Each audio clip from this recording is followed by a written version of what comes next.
اعوذ باللہ من الشیطان الرجیم بسم اللہ الرحمن الرحیم ان اللہ لا یستحیی ان یضرب مثلا ما بعودة فما فوقها فأما الذين آمنوا فيعلمون أنه الحق من ربهم وأما الذين كفروا فيقولون ماذا أراد الله بهذا مثلا يضل به كثيرا ويهدي به كثيرا وما يضل به إلا الفاسقين صدق اللہ العظیم۔ بے شک اللہ تعالیٰ نہیں شرم کرتا کہ وہ مثال دے ایک مچھر کی یا اس سے کم تر شے کی۔ بہرحال وہ لوگ جو ایمان لائے وہ جانتے ہیں کہ بے شک یہ حق ہے ان کے رب کی طرف سے، اور بہرحال وہ لوگ جنہوں نے کفر کیا وہ کہتے ہیں کہ اس مثال سے اللہ کا کیا ارادہ ہے۔ اللہ سبحانہ و تعالیٰ اس مثال کے ذریعے سے بہت سے لوگوں کو گمراہ کرتا ہے اور اس مثال کے ذریعے سے بہت سے لوگوں کو ہدایت دیتا ہے، اور اس کے ذریعے سے وہ نہیں گمراہ کرتا مگر فاسقوں کو۔ پروگرام الکلام میں آپ تمام دیکھنے والوں کو خوش آمدید۔ سورۃ البقرہ کی آیت نمبر 26 آپ نے اس کا ترجمہ سماعت فرمایا تلاوت کے ساتھ۔ اب آئیے اس آیت کی تفسیر ہم بیان کرتے ہیں۔ سب سے پہلے تو جو یہ فرمایا کہ بے شک اللہ تعالیٰ حیا نہیں کرتا، تو یہاں پر حیا سے مراد وہ صفت نہیں ہے کہ جو ایک بشر کے اندر اور ایک انسان کے اندر ہوتی ہے کہ جس سے انسان رک جاتا ہے کسی کام سے، کسی برے کام سے، اور اس میں حیا اور شرم پیدا ہوتی ہے، بلکہ اس سے مراد یہ ہے کہ اللہ سبحانہ و تعالیٰ کوئی حق بات ہو اس کو بیان کرنے میں تردد نہیں فرماتا، رکتا نہیں ہے، بلکہ جو حق بات ہے اس کو بیان کر دیتا ہے، اس لیے کہ حق کو ہی بیان کرنا یہ در حقیقت انسان کے لیے اور انسانیت کے لیے ایک رہنمائی اور ہدایت ہے۔ اب یہاں پر اللہ سبحانہ و تعالیٰ نے مچھر کی مثال دی ہے۔ ذرا آئیے ہم قرآن مجید میں دیکھتے ہیں مختلف مقامات پر اللہ سبحانہ و تعالیٰ نے مختلف چیزوں کی مثال دی ہے، یعنی اللہ نے مکھی کی مثال بھی دی ہے، اللہ نے کتے کی مثال بھی دی ہے، مکڑی کی مثال دی ہے، اور گدھے کی مثال بھی دی ہے۔ تو آئیے چند آیات اس حوالے سے ہم دیکھتے ہیں کہ اللہ سبحانہ و تعالیٰ ان مثالوں سے یا ان چھوٹی چھوٹی چیزوں کو بیان کرنے سے اللہ سبحانہ و تعالیٰ کی مشیت اور اس کا ارادہ کیا ہے وہ ہمیں کیا سمجھانا چاہتا ہے۔ یعنی ایک مقام پر اللہ پاک یہ فرماتا ہے، غالباً سورۃ الحج ہے، فرمایا یا ایھا الناس ضرب مثل، اے لوگو مثال دی گئی، اس کو فاستمعوا لہ، اس کو ذرا توجہ سے تم سنو۔ وہ کیا مثال ہے؟ فرمایا ان الذین تدعون من دون اللہ، کہ بے شک جو لوگ جنہیں تم اللہ کو چھوڑ کر اللہ کے سوا جنہیں تم پکارتے ہو، فرمایا لن یخلقوا ذبابا، وہ ایک مکھی بھی نہیں پیدا کر سکتے۔ یعنی تم نے جن کو اللہ کے مقابل کھڑا کر دیا، اللہ کو چھوڑ کر تم نے ان کو ترجیح دی، تم نے ان کی عبادت کی، ان کی پرستش کی، تم نے ان کو اپنا مولا اور اپنا معبود مان لیا، اپنے خالق کو چھوڑ کر جس نے تمہیں زندگی دی اور زندگی میں سب کچھ تمہیں عطا کیا، تو کہا کہ اس کو چھوڑ کر جنہیں تم نے اپنا معبود بنایا ہے ان کی حالت تو یہ ہے کہ وہ ایک مکھی بھی نہیں بنا سکتے، پیدا کر سکتے۔ وَلَوِ اجْتَمَعُوا لَهُ، اگرچہ سب کے سب جمع ہو جائیں، اکٹھے ہو جائیں اس پر کہ وہ ایک مکھی پیدا کر لیں، ایک مکھی بنا لیں، تو وہ مکھی نہیں بنا سکتے۔ وَإِن يَسْلُبْهُمُ الذُّبَابُ شَيْئًا لَا يَسْتَنْقِذُونَهُ مِنْهُ، تو فرمایا کہ اگر ان تمہارے معبودان باطل سے، جن کو تم نے اپنا معبود بنایا، ان بتوں کو، فرمایا کہ اگر ان سے مکھی کچھ چھین بھی لے نا تو یہ اس مکھی سے وہ چیز واپس نہیں لے سکتے. یعنی اتنے یہ کمزور ہیں، اتنے ضعیف ہیں اور اتنے بے بس ہیں یہ، کہ ان کی یہ حالت ہے کہ مکھی، یعنی ایک چھوٹا سا ایک کیڑا آپ اس کو کہہ لیجئے، وہ اگر اس سے، ان کے معبود سے یا ان کے معبود میں سے کسی سے اگر کوئی چیز چھین لے نا، یا ان کے ناک پر بھی بیٹھ جاتی ہے مثلا، تو آپ دیکھیے کہ وہ اس مکھی کو نہیں اٹھا سکتا، ہٹا نہیں سکتا، اڑا نہیں سکتا. تو یہاں پر اسی بات کو بیان فرمایا کہ ضعف الطالب والمطلوب، کہ یہ طالب اور یہ مطلوب دونوں کتنے کمزور ہیں، کتنے بے بس ہیں. طالب سے مراد یعنی جو پرستش کرنے والا ہے، اور مطلوب سے مراد وہ معبود جس کو انہوں نے اپنا معبود بنایا ہے. تو وہ بھی کتنا بے بس ہے کہ اپنے، یعنی جو چیز مکھی لے کر چلی جائے یہ اس سے نہیں واپس لے سکتے. ان کی بے بسی کا یہ عالم ہے. اب یہاں پر اللہ سبحانہ وتعالیٰ نے ایک مکھی کی مثال دی ہے. اسی طرح دیکھیے ایک اور مقام پر کہ یہ جو اہل کتاب ہیں، خاص طور پر یہود، کہ ان کے جو علماء ہیں، تو ان کی مثال اس طرح دی کہ تورات ان کو دی گئی، لیکن ان کی مثال ایسے کہ جیسے گدھے پر کتابیں لاد دی جائیں تو ان کتابوں کا گدھے کو کیا فائدہ. اسی طرح ان کو تورات دی گئی، اللہ نے کتاب بھیجی، حضرت موسیٰ علیہ السلام کے ذریعے سے دی گئی، لیکن انہوں نے نہ اس کو سمجھا، نہ اس کو پڑھا، نہ اس پر عمل کیا. اب اسی طرح ایک اور مقام پر اللہ سبحانہ وتعالیٰ کتے کی مثال دیتا ہے. سورۃ الاعراف میں 176 نمبر آیت ہے. فَمَثَلُهُ كَمَثَلِ الْكَلْبِ، اس کی مثال کیسے؟ اب یہ کون شخص ہے جس کی مثال اللہ کتے جیسی بیان کر رہا ہے؟ یعنی یہ وہ شخص ہے کہ وَلَوْ شِئْنَا لَرَفَعْنَاهُ بِهَا وَلَٰكِنَّهُ أَخْلَدَ. فرمایا کہ اللہ سبحانہ وتعالیٰ نے تو چاہا کہ اپنی وحی کے ذریعے سے، اپنے کلام کے ذریعے سے، اپنے دین کے ذریعے سے ان کو اٹھائے، ان کے معیار کو بلند کرے، لیکن ان کی حالت کیا ہے؟ یہ ہمیشہ پستی کی طرف رہتے ہیں.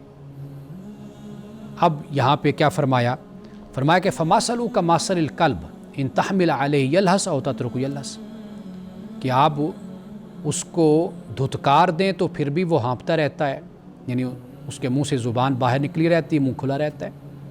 اور اگر آپ اس کو نہ بھی دھتکاریں تو پھر بھی وہ اسی حالت میں رہتا ہے. اگر آپ کتے کو دیکھیں تو اس کا منہ زمین کی طرف ہوتا ہے، یعنی دیکھنے سے زیادہ وہ سونگھتا ہے چیز کو، تو سونگھتا ہوا جاتا ہے. تو اللہ سبحانہ وتعالیٰ نے یہاں پر کتے کی مثال دی. اور آخری مثال عنکبوت میں، سورۃ العنکبوت میں مکڑی کی دی. اللہ پاک نے یہ فرمایا کہ مَثَلُ الَّذِينَ اتَّخَذُوا مِن دُونِ اللَّهِ اولیاء کَمَثَلِ الْعَنکَبُوتِ، فرمایا یہ جو اللہ کو چھوڑ کر دوسروں کو اپنا معبود بناتے ہیں اللہ کے علاوہ، تو فرمایا کہ ان لوگوں کی مثال مکڑی کی سی مثال ہے. اور وہ مکڑی کیا کرتی ہے؟ اتخذت بیتا، کہ مکڑی گھر بناتی ہے. وَإِنَّ أَوْهَنَ الْبُيُوتِ لَبَيْتُ الْعَنكَبُوتِ، فرمایا کہ گھروں میں سے سب سے زیادہ جو کمزور گھر ہوتا ہے وہ عنکبوت کا گھر ہوتا ہے، یعنی مکڑی کا گھر ہوتا ہے. اس کا جالا جس کو ہم کہتے ہیں وہ ہوتا ہے. یعنی کفار کے جو عقائد ہیں، عقائد باطلہ، اور جو یہ شرک کرتے ہیں، اللہ کی طرف غلط باتوں کو منسوب کرتے ہیں اور اللہ کے بارے میں غلط باتیں کہتے ہیں، یعنی وہ جو اللہ نے ان کو نہیں کہیں، نہیں بتائیں، کوئی وحی نہیں اتری، کوئی علم نہیں آیا، لیکن یہ لوگ وہ باتیں خدا کی طرف منسوب کر دیتے ہیں. تو فرمایا کہ ان کے جو عقائد ہیں یہ کیا ہیں؟ یہ مکڑی کے جالے کی طرح ہیں، بہت ہی کمزور. تو اب یہاں پر آپ دیکھ لیجئے کہ اللہ سبحانہ وتعالیٰ قرآن مجید میں یہ جو مثالیں دیتا ہے، تو مثال بہت اچھا طریقہ ہوتا ہے بات کو سمجھانے کا. آپ اگر تقریر کریں 1 گھنٹے کی اور بولتے چلے جائیں تو سننے والے اس سے بور ہوں گے، پریشان ہوں گے. لیکن اگر آپ اپنی اسی گفتگو میں 1-2 مثالیں ساتھ رکھتے ہیں اور مثال کے ساتھ بیان کر دیں بات کو، تو لوگوں کو فوراً بات سمجھ آ جاتی ہے. تو یہاں پر یہی قرآن مجید میں اللہ سبحانہ وتعالیٰ نے یہی انداز اختیار فرمایا. یعنی یہ تشبیہ کا انداز نہیں ہے کہ خدا جیسے، یعنی حیا کا معاملہ، شرم کا معاملہ نہیں، بلکہ یہ بلاغت کا انداز ہوتا ہے، یہ فصاحت کا انداز ہوتا ہے کہ اللہ سبحانہ وتعالیٰ اس معاملے میں کوئی تردد نہیں فرماتا، توقف نہیں فرماتا۔ جو حق بات ہے اللہ سبحانہ وتعالیٰ اس کو ایز اٹ از اس کو بیان کرتا ہے، اور مقصود یہ ہوتا ہے کہ لوگوں کی اصلاح ہو، لوگ ہدایت کی طرف آئیں۔ اور جیسے میں اکثر یہ بات کہا کرتا ہوں کہ قرآن جو کتاب ہے یہ ہمیشہ سمجھ آتی ہے دو قسم کے لوگوں کو، ایک میچور، ایک پیور، یعنی جن میں میچورٹی ہے، پیورٹی ہے، پاکیزگی ہے اور پختگی ہے، ان کو قرآن سمجھ آتا ہے۔ وقفے کے بعد سلسلہ کلام کو ہم جاری رکھتے ہیں۔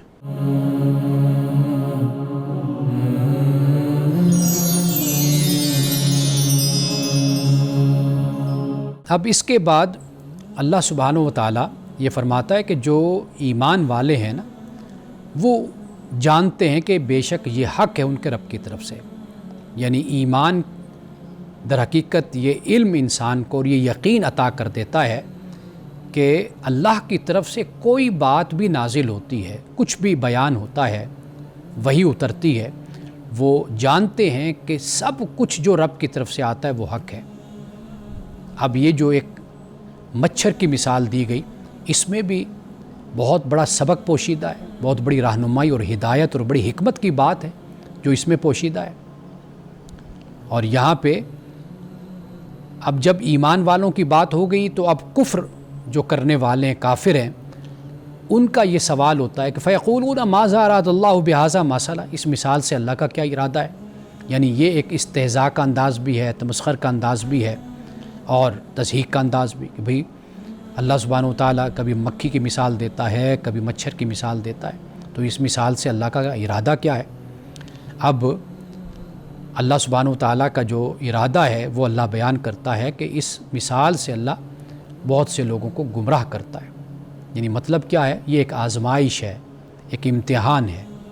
بات کئی دفعہ بہت چھوٹی سی کئی مرتبہ ہوتی ہے، لیکن اس میں بہت بڑا سبق اور بڑی حکمت پوشیدہ ہوتی ہے۔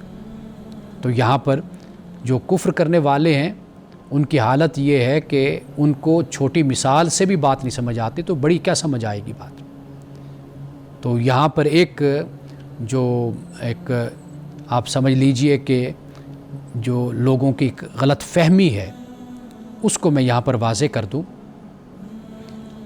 مغالطہ جو لوگوں کے ذہنوں میں ہے وہ یہ ہے کہ لوگ یہ سمجھتے ہیں، بعض لوگوں نے اس کی جو تشریح کی، یا جب لوگ پڑھتے ہیں یا آپس میں بھی کبھی گفتگو ہو تو کہتے ہیں جی قرآن مجید میں لکھا ہوا ہے کہ اللہ قرآن کے ذریعے سے بہت سے لوگوں کو گمراہ کرتا ہے، بہت سے لوگوں کو ہدایت دیتا ہے قرآن کے ذریعے سے۔ حالانکہ یہاں پر ہی کا جو مرجع ہے ضمیر کا، اس سے مراد قرآن نہیں ہے، اس سے مراد مثل ہے، مثال ہے۔ یعنی قرآن ہدایت کی کتاب ہے، ھدی للمتقین ہے، ھدی للناس ہے۔ قرآن مجید ہدایت دیتا ہے، تو گمراہی کی نسبت قرآن کی طرف نہیں کی جا سکتی۔ یہ بہت بڑا مغالطہ اور غلط تصور ہے لوگوں میں کہ قرآن کے ذریعے سے اللہ بہت سے لوگوں کو گمراہ کر دیتا ہے، بہت سے لوگوں کو قرآن کے ذریعے سے ہدایت دیتا ہے۔ قرآن سے صرف ہدایت انسان کو ملتی ہے۔ لیکن یہاں پر جو بھی فرمایا، اس ہی سے مراد جو پہلے گزرا ہے مثل، یہ ہے اصل میں اس کی طرف اشارہ کہ اللہ تعالیٰ اس مثال کے ذریعے سے بہت سے لوگوں کو گمراہ کرتا ہے۔ یعنی اس مثال سے لوگ استہزاء کرتے ہیں، تضحیک کرتے ہیں، اور اس مثال کے ذریعے سے لوگ غلط معنی لے کر بجائے اس کے کہ ایمان کی طرف ہیں، خدا کی طرف ہیں، وہ کفر میں اور زیادہ پختہ ہو جاتے ہیں۔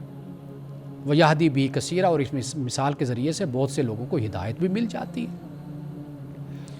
آگے فرمایا کہ وَمَا يُضِلُّ بِهِ إِلَّا الْفَاسِقِينَ، اور اس مثال کے ذریعے سے نہیں گمراہ کرتا اللہ مگر فاسقوں کو۔ اب یہاں پر یہ بات بھی بالکل واضح ہو گئی کہ اللہ سبحانہ وتعالیٰ ایسے کسی کو گمراہ نہیں کرتا، ان کو ان کی گمراہی میں چلنے دیتا ہے، ان کو رہنے دیتا ہے، وہ اسی کے ساتھ ہی زندگی گزارتے ہیں۔ کون لوگ ہوتے ہیں؟ وہ جو فاسق ہوتے ہیں۔ فاسق سے مراد وہ شخص ہوتا ہے کہ جس کے لیے احکام الہی، اللہ کے احکام کوئی حیثیت ہی نہ رکھیں اور ان کی کوئی ویلیو نہ ہو، یعنی اس کے لیے اسلام اور کفر برابر ہو، ایمان اور کفر برابر ہو، جائز ناجائز، حرام حلال، یعنی اس حد تک وہ اپنی فطرت کو مسخ کر چکا ہو، اس حد تک وہ اپنے آپ کو سرکش بنا چکا ہو کہ اس کے لیے کوئی بھی بات اثر ہی نہ کرے۔ خروج عن الشریعہ، عن الدین جس کو کہا جاتا ہے، یہ در حقیقت فسق ہوتا ہے۔ تو یہاں اللہ سبحانہ وتعالیٰ نے یہ فرمایا کہ فاسق لوگ ہی در حقیقت گمراہ ہوتے ہیں۔ اللہ سبحانہ وتعالیٰ ان کو گمراہ کرتا ہے مثال کے ذریعے سے، کیوں؟ اس لیے کہ وہ پہلے ہی اسی راستے پر چلنے والے ہوتے ہیں۔ اب ناظرین کرام، ذرا اس بات پہ آپ توجہ کیجئے، ہمارے ہاں جو یہ سوال بار بار اٹھایا جاتا ہے، جس کا ذکر ہم نے پہلے بھی کیا، کہ ان الذین کفروا سواء علیہم انذرتم ام لم تنذرہم لا یؤمنون، کہ جن لوگوں نے کفر کیا برابر ہے آپ ان کو ڈرائیں نہ ڈرائیں، یہ ایمان نہیں لائیں گے۔ اللہ نے مہر لگا دی ان کے دلوں پر، سماعت پر، ان کی آنکھوں پر۔ اب یہاں پر پھر وہی سوال اٹھایا، پھر آگے جا کر بھی یہی سوال اور اعتراض سامنے آتا ہے لوگوں کا، لیکن اللہ سبحانہ وتعالیٰ بار بار اسی بات کو بیان کرتا ہے اور یہ باور کراتا ہے کہ نہیں، انسان کو میں نے ارادہ اور اختیار دیا ہے، یہ دنیا میں نے آزمائش اور امتحان اور ابتلاء کے لیے میں نے بنائی ہے، یہاں پر امتحان ہے، آزمائش ہے، تو لہٰذا انسان اپنے اعمال کا، اپنے افعال کا خود ذمہ دار ہے۔ اس بات کو قرآن مجید بار بار بیان کرتا ہے اور یہ بات ہمیں یاد کر لینی چاہیے کہ اللہ سبحانہ وتعالیٰ نے انسان کو ارادہ اور اختیار کے ساتھ ہی دنیا میں بھیجا ہے۔ اب اس کے بعد اللہ سبحانہ وتعالیٰ یعنی فاسقین ہی کی وضاحت آگے فرماتا ہے، لیکن ہم اس پر گفتگو کریں گے انشاءاللہ آئندہ پروگرام میں، اور اس کا ترجمہ اور تفسیر کہ اس سے کون سی قوم یا کون سے لوگ مراد ہیں۔ ایک تو فاسقین، اور پھر فاسقین ہی کی آگے اللہ سبحانہ وتعالیٰ نے ایک لحاظ سے تفسیر کر دی اور یہ بتا دیا کہ فاسق کون لوگ ہوتے ہیں۔ تو اب ہمارے سامنے جو یہ آیت ہم نے پڑھی، اس کا ترجمہ اور اس کی تفسیر ہم نے دیکھی ہے، تو اس میں جو بات ہمیں سمجھ آتی ہے وہ بات یہ ہے کہ اللہ سبحانہ وتعالیٰ مثالوں کے ذریعے سے بات کو واضح کرتا ہے۔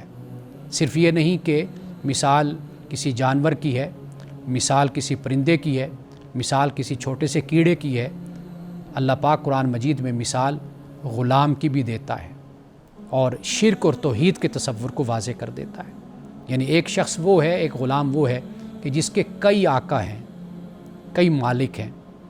اب آپ دیکھیے کہ جس ایک غلام کا کئی مالک ہوں تو اس کا حال کیا ہوگا، وہ کتنا پریشان ہوگا، کتنا مصروف ہوگا، کبھی کوئی آواز دے گا، کبھی کوئی آواز دے گا، کبھی کسی کی مانے گا، کبھی کسی کی مانے گا۔ اور ایک غلام وہ ہے کہ جس کا ایک ہی آقا ہے، ایک ہی مالک ہے، وہ اسی کی بات سنتا ہے اور اسی کے پیچھے چلتا ہے۔ تو اللہ سبحانہ وتعالیٰ نے قرآن مجید میں غلام کے ذریعے سے بھی، ایک انسان کے ذریعے سے بھی مثال دے کر بات کو واضح کیا ہے، اور اللہ سبحانہ وتعالیٰ مثال دینے سے شرماتا نہیں ہے، خواہ وہ مثال کسی مکھی کی ہو یا وہ کسی مچھر کی ہو۔ تو یہاں پہ یہ حقیقت اب ہم پر واضح ہو گئی کہ اللہ سبحانہ وتعالیٰ نے قرآن مجید میں جو بھی بیان کیا ہے، جو بھی بیان کیا، وہ حق ہے، وہ سچ ہے، اور وہ غیر اہم نہیں ہے کہ اس کو ایسے ہی بیان کر دیا گیا ہو۔ یہ بالکل قرآن کی یہی بات انسان کی زندگی پر، انسان کے وجود پر بھی لاگو ہوتی ہے، اس کا انطباق ہوتا ہے۔ وہ کیا ہے؟ اللہ پاک فرماتا ہے کہ یحسب الانسان ان یترک سدی، کیا انسان یہ گمان کرتا ہے اس کو ایسے ہی چھوڑ دیا جائے گا؟ نہیں، فرمایا کہ اس کی زندگی کا مقصد ہے، یہ مقصد لے کر اس زمین پر آیا ہے۔ تو لہٰذا جیسے انسان اس کائنات میں آیا، اس کا ایک مقصد ہے، اس کی ایک اہمیت ہے، اسی طرح قرآن مجید میں اللہ سبحانہ وتعالیٰ نے جو کچھ بھی بیان کر دیا ہے، قرآن مجید کا ہر لفظ اپنی جگہ پر ایک اہمیت رکھتا ہے۔ ایک وقفہ لیتے ہیں، وقفے کے بعد آپ کے سوالات پہ ہم تفصیل کے ساتھ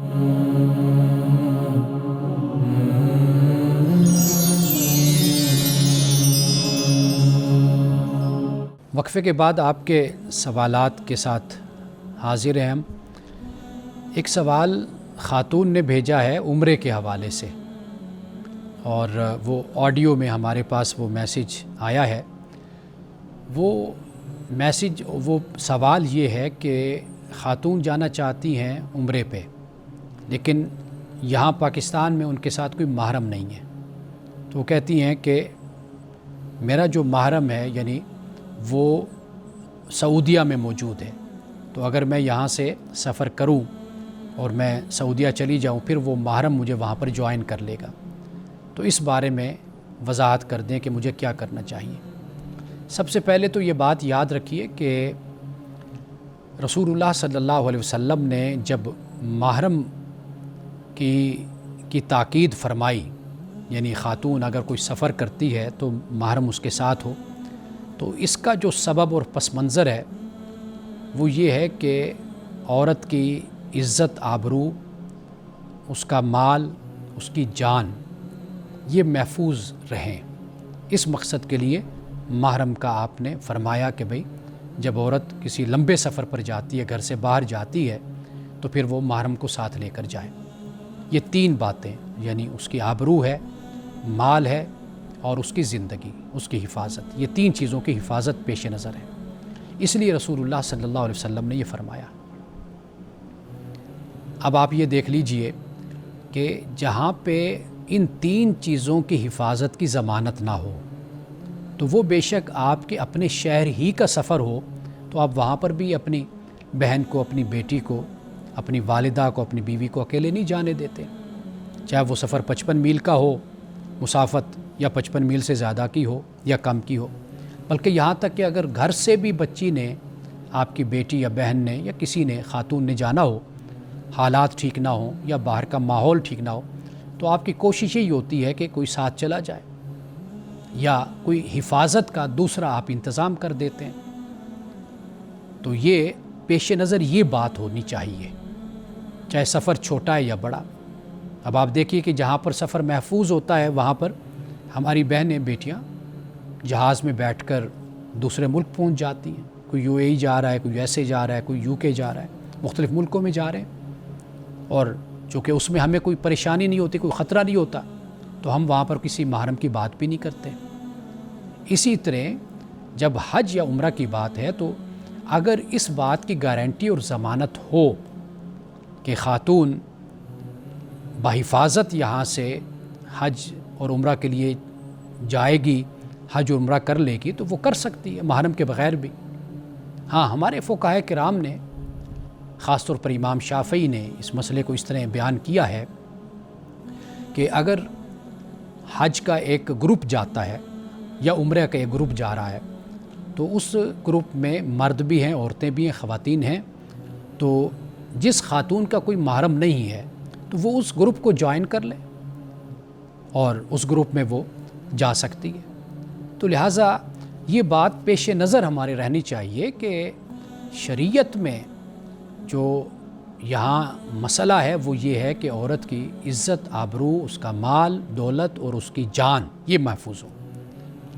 ہمیں رسول اللہ صلی اللہ علیہ وسلم کی دیگر ایسی احادیث بھی مل جاتی ہیں کہ جن میں رسول اللہ صلی اللہ علیہ وسلم نے یہ بھی فرمایا کہ فلاں جگہ سے، مثال کے طور پر ایک حدیث میں، یعنی عراق سے جیسے سفر کرے گی اور وہ مکہ آئے گی اور سونے سے لدی ہوگی، لیکن اسے خدا کے علاوہ کسی کا خوف نہیں ہوگا، یعنی مطلب یہ کہ اتنا محفوظ سفر ہوگا۔ اب یہاں پہ ایک عورت ہے جو اکیلے سفر کر رہی ہے اور پھر سونے سے لدی ہوئی ہے، رسول اللہ نے فرمایا کہ وہ اسے خدا کے علاوہ کسی کا خوف نہیں ہو، یعنی راستے اتنے محفوظ راستے ہو جائیں گے۔ تو لہٰذا شریعت کے اس مزاج کو اور اس بات کو آپ سمجھیے۔ اور ایک عجیب سا ہمارے ہاں تضاد بھی پایا جاتا ہے، یعنی دنیا کا کوئی سفر خاتون نے کرنا ہو تو وہاں پر محرم کا سوال نہیں اٹھتا، کوئی نہیں کہتا، لیکن حج یا عمرہ کی جب بات کی جاتی تو یہاں پر محرم کا سوال کھڑا کر دیا جاتا ہے کہ جی محرم ساتھ ہو تو پھر ہی عورت عمرہ کرنے جائے، ورنہ پھر اس کا عمرہ نہیں ہوتا۔ تو ایسی بات نہیں ہے کہ ان تین چیزوں کی جہاں پر حفاظت ہوگی، گارنٹی ہوگی، تو عورت اکیلے سفر کر سکتی ہے۔ لیکن بہرحال عمرے پہ جانا ہے تو جیسے میں نے بتایا امام شافعی کا ایک قول اور ایک فتویٰ، اگر اس کو اختیار کر لیا جائے تو یہ اس کنفیوژن سے بھی انسان نکل آئے گا کہ معلوم نہیں ہے کہ بھئی میرا یہ عمل ٹھیک ہے یا نہیں ہے ٹھیک، اس پریشانی سے نکلنے کا یہی طریقہ ہے کہ اگر کوئی گروپ جاتا ہے تو آپ اس گروپ کو جوائن کر لیں اور اس میں آپ چلے جائیں، اور وہاں پہ آپ کا محرم آپ کو جوائن کرے نہ کرے وہ ساتھ رہے، بہرحال آپ گروپ میں ہوں گی تو آپ کا عمرہ بھی ہو جائے گا، اس طرح آپ عمرہ ادا کر لیں گی اور بحفاظت آپ واپس پاکستان بھی پہنچ جائیں گی۔ دوسرا سوال ہے کہ انعام ہم جیتتے ہیں، مثال کے طور پر جس طرح کرکٹ ٹورنامنٹ ہوتا ہے ہاکی کا یا فٹ بال کا، تو وہاں پر ہم انعام رکھتے ہیں کہ بھئی اگر جو جیتے گا تو اس کو انعام دیا جائے گا۔ تو کیا یہ انعام دینا کیا یہ جوے میں آتا ہے یا نہیں؟ یعنی کہیں یہ جوا تو نہیں ہے؟ یہ بھی ایک سوال کسی نے بھیجا ہے۔ تو اس حوالے سے یاد رکھیے کہ وہ مقابلہ، وہ کمپٹیشن کہ جس میں ہارنے والے کا نقصان جیتنے والے کے فائدے میں جائے تو پھر اس کو کہا جاتا ہے کہ یہ جوا ہے۔ یعنی ایک کا یقینی طور پر نقصان ہے اور دوسرے کا یقینی طور پر پھر وہ فائدہ ہے، یعنی وہ جیتتا ہے، تو اس کو جوا کہا جاتا ہے۔ اور اس کے علاوہ جو ہمارے ہاں یعنی ٹورنامنٹ ہوتے ہیں یا کوئی ادارہ کرواتا ہے میچ، یا تیسرا شخص ہی کوئی ہے وہ کہتا ہے بھئی آپ 2 ٹیمیں ہیں، ان کا مقابلہ آپس میں ہوگا اور ان میں جو جیتے گی اس ٹیم کو میں انعام دوں گا، وہ میری طرف سے ان کو انعام ملے گا، تو لہٰذا یہ جائز ہے انعام۔ باقی اس کے علاوہ میں نے آپ کو بتا دیا کہ ایک کا نقصان اور دوسرے کا فائدہ، یہ اس کو در حقیقت جوا کہا جاتا ہے۔ تو اس لیے اگر آپ میچ کھیلتے ہیں اور اس میچ میں آپ کوئی اور پارٹی اس میں شامل ہے، تیسرا فرد ہے یا کوئی ادارہ ہے یا کوئی آپ کی اپنی ٹیم ہے، وہاں پر اگر ایسی کوئی صورت بنتی ہے تو وہ جائز ہے، وہ انعام ہے آپ کے لیے۔ اس کے علاوہ ایک اور سوال ہے اور اس کا جواب میں تفصیل سے تو ایک وقفے کے بعد دوں گا، لیکن سوال میں چھوڑ کر جا رہا ہوں۔ کسی نے پوچھا ہے کہ امام کے پیچھے سورۃ الفاتحہ پڑھنی چاہیے یا خاموش رہنا چاہیے؟ یہ بڑا، حالانکہ یہ مسائل ہمارے ائمہ اور فقہاء میں بھی مختلف ہی ہیں، یعنی ان کی بھی مختلف آراء ہیں ان پر، لیکن ہمارے معاشرے میں یہ مسائل بڑے معرکۃ الآراء بنے ہوئے ہیں، یعنی ان پر بڑی بحثیں ہوتی ہیں، بڑے مناظرے ہوتے ہیں، بڑی گفتگو ہوتی ہے۔ تو یہ ایک مسئلہ ہے، تو میں وقفے کے بعد اس مسئلے کی میں وضاحت کرتا ہوں۔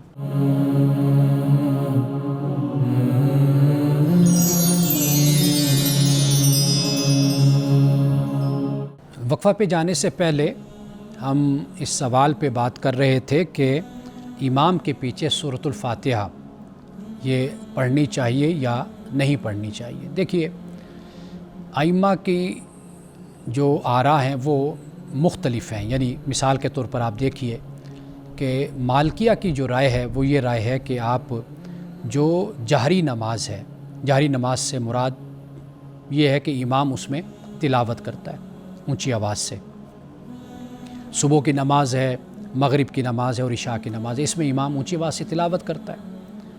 تو مالکیہ کی جو رائے ہے وہ یہ ہے کہ جہری نماز میں یعنی فجر، مغرب اور عشاء، اس میں سورۃ الفاتحہ مقتدی نہ پڑھے پیچھے، اور جس میں امام خاموش ہے یعنی سری جو نماز ہوتی ہے ظہر کی اور عصر کی، اس میں مقتدی پیچھے تلاوت کر لے۔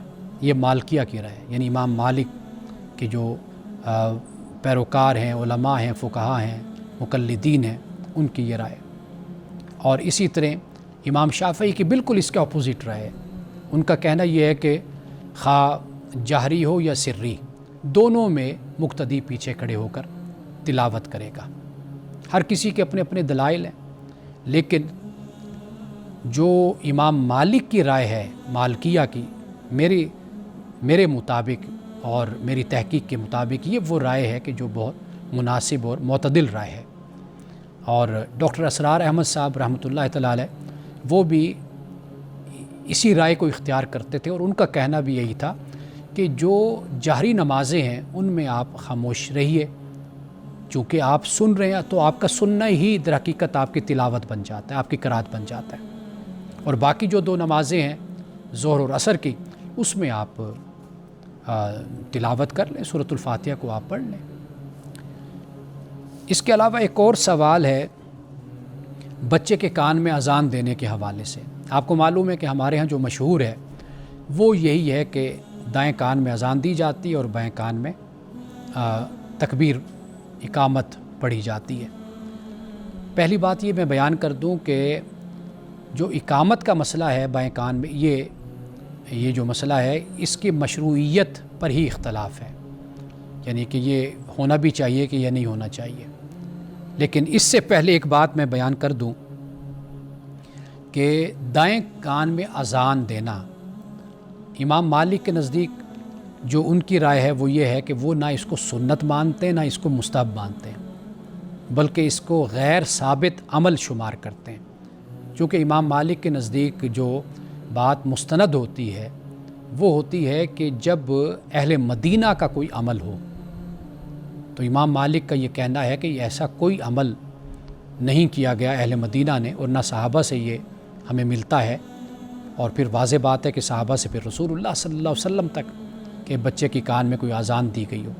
ہاں، یہ طریقہ بعد میں اختیار کیا گیا، لیکن احناف کا جو نقطہ نظر ہے ان کا کہنا یہ ہے کہ یہ ایک اچھا عمل ہے اگر کوئی کان میں اذان دے، لیکن احناف کے بھی متقدمین میں یہ رائے ہمیں نظر نہیں آتی، یہ فتویٰ نظر نہیں آتا۔ یہ غالباً ملا علی قاری نے سب سے پہلے اس فتوے کو اور اس رائے کو بیان کیا تھا اور اس کو مستحب مشروع اس کو قرار دیا تھا۔ تو لہٰذا احناف کا تو یہ نقطہ نظر ہے کہ اذان دینی چاہیے، یا مشروع ہے یا پسندیدہ ہے۔ تو لیکن امام مالک کی رائے میں نے آپ کے سامنے رکھی ہے کہ ان کا کہنا یہ ہے کہ یہ نہ تو سنت ہے نہ یہ مستحب ہے۔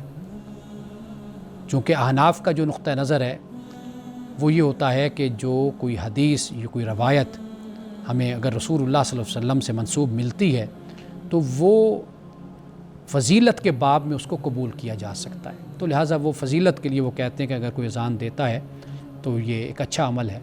تو بہرحال یہ بھی وہ مسئلہ ہے کہ جو فقہاء میں اختلافی مسئلہ ہے، مختلف فی ہے۔ یہ میں جو مختلف فی کہتا ہوں تو یہ بات یاد رکھیے کہ یہ فروعات ہیں، یعنی یہ وہ مسائل ہیں کہ جو اجتہادی مسائل آپ ان کو کہہ سکتے ہیں۔ ان میں اختلاف فقہاء کے درمیان فطری بات ہے کہ یہ ہوتا ہے، ہر کسی کی اپنی تحقیق ہے، لیکن جو اتفاق ہے وہ در حقیقت جو اصول ہیں، قرآن ہے، سنت ہے، اس پر سب کا اتفاق ہے۔ وہ مسائل کے جو فروعی ہیں جن کا قرآن اور سنت سے یعنی ثقافت کے ساتھ استناد کے ساتھ ہمیں وہ جو چیز نہیں ملتی، اس پر پھر فقہاء اور علماء کے درمیان اختلاف ہوتا ہے۔ تو اسی طرح اس مسئلے پر بھی اختلاف ہمیں فقہاء کے ہاں ملتا ہے۔ تو ناظرین کرام، یہ اس کے بعد ایک اور مسئلہ جو ہمارے ہاں بیان کیا جاتا ہے وہ یہ ہے کہ لوگ آج کل جو واش روم بنے ہوئے ہیں ان میں کچھ اس انداز سے یعنی یورین پاس انسان کرتا ہے کہ کھڑا ہونا پڑتا ہے۔ تو اس حوالے سے پوچھا گیا کہ بھئی آیا کہ یہ طریقہ درست ہے یا ایسا نہیں ہونا چاہیے؟ تو اس حوالے سے میں یہ عرض کروں گا کہ اسلام کا جو بنیادی مقصد ہے وہ پاکیزگی اور طہارت ہے۔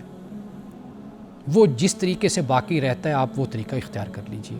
یعنی مثال کے طور پر اگر کوئی ایسی جگہ ہے اور ایسا مقام ہے کہ جہاں پر اگر آپ بیٹھ کر خدا نخواستہ پاک نہیں رہتے، آپ کے کپڑے پلید ہو جاتے ہیں، تو پھر تو وہاں پر کھڑا ہو کر ہی یورین پاس کرنا ٹھیک ہو جائے گا۔